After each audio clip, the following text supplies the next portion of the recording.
gusto po ba siya kay nanay? Nililigawan niya po ba si nanay? Teka nga, bata-bata mo pa, alam mo na yung ligaw? Siyempre naman po. Napapanood ko po yun sa TV. Tsaka narinig ko po kay na Tito Bruce. Tatay, ayoko po siya maging boyfriend ni nanay. Bakit naman? Meron ba siyang ginawang masama sa'yo? Bakit ba ugali niya? Hindi naman po. Mabait nga po siya eh. Pero mas gusto ko po na ikaw po manliligaw kay nanay.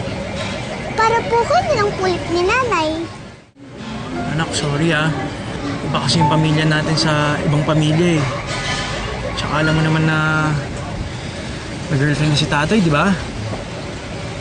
Eh di tatay, iwalay niyo na lang po si Tita Beatrice. Ba't ayaw mo ba sa kanya? Ayaw po. Ayoko po maging asawa niyo po siya, tatay. Mas gusto ko po si nanay. Siya lang po yung gusto ko.